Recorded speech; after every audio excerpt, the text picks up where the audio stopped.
Hujambo na karibu kwa mara nyingine tena mtazamaji wa The World News. Katika kipindi hiki cha ulimwengu wa siasa, bado tunakujuza mengi yanayojiri katika ulimwengu.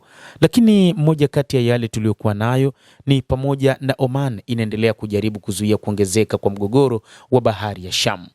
Wizara ya mambo ya nje ya Oman imesema kuwa nchi hiyo inaratibu juhudi za Saudi Arabia, pande mbalimbali za Yemen na mjumbe maalum wa Umoja wa Mataifa kwa Yemen ili kurejesha mchakato wa kisiasa unaolenga kuleta usalama na utulivu katika eneo hilo.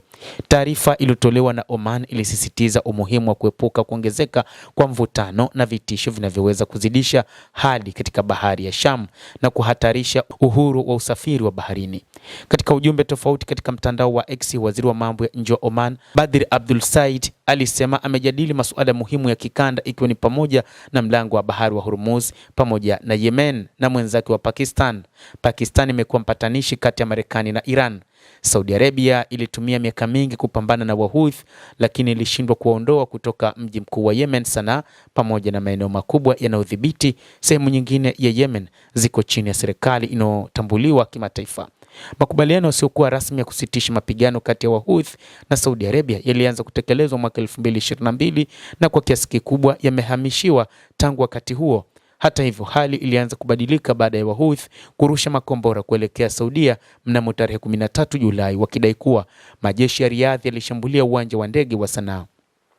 Mashambulizi ya Wahouthi dhidi ya meli za mafuta za Saudi Arabia katika bahari ya Sham yalifanyika Alhamisi. Sasa anatishia kuongeza zaidi hali ya sintofahamu na kuyumbisha utulivu wa eneo hilo.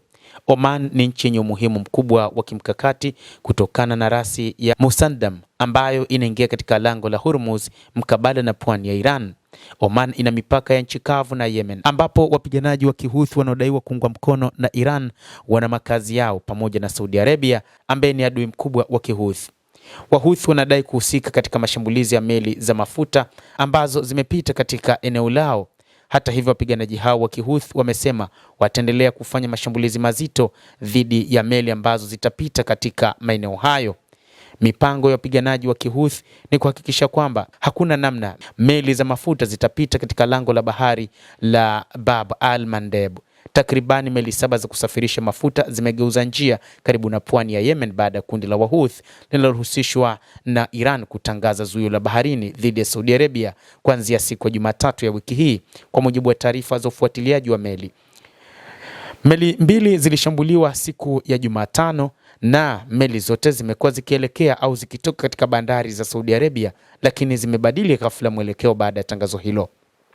Takribani 15% ya biashara baharini duniani hupitia bahari ya Sham ambayo inaunganisha bahari ya Mediterania na Ghuba ya Aden kupitia njia mbili muhimu, mfereji wa Suez nchini Misri na mlango wa bahari wa Bab al-Mandeb kati ya Yemen na pembe ya Afrika. Sehemu ya Sham imekuwa njia muhimu ya usafirishaji wa mafuta ya Saudia tangu vita vya Marekani na Israel dhidi ya Iran visababishe kuzorota kwa usafiri kupitia mlango wa Hormuz, hali inayopunguza kwa kiasi kikubwa usafirishaji wa mafuta na gesi kutoka Ghuba ya Uajemi. Mchambuzi Rosemary Kelanik wa taasisi ya Defense Priorities nchini Marekani anasema njia ya bahari ya Sham imekuwa na mchango mkubwa katika kupunguza shinikizo kwenye masoko ya dunia, na ikiwa Wahouthi watazuia zaidi biashara ya baharini, bei za mafuta zinaweza kupanda juu zaidi. Kwa mujibu wa kampuni ya ujasusi ya masuala ya baharini ya Kipla, siku moja kabla ya Wahouthi kutangaza zuio hilo, meli 20 ziliingia bahari ya Sham na meli 22 zilitoka kupitia mlango wa Bab al-Mandeb. Wakati huo kikosi cha majini cha Umoja wa Ulaya kilitoa ushauri siku ya Jumatano kikizitaka meli za kibiashara zinazohusishwa na maslahi ya Israel, Marekani au Saudi Arabia kuepuka kupita bahari ya Sham na Ghuba ya Aden hadi kiwango cha tishio kitakapopungua. Endelea kutufuatilia, lakini ni kusihi usisahau kulike, kucomment, kadhalika kusubscribe channel yetu hii ili upate habari hizi kwa mapana kupitia The World News. Naitwa Adam Hussein.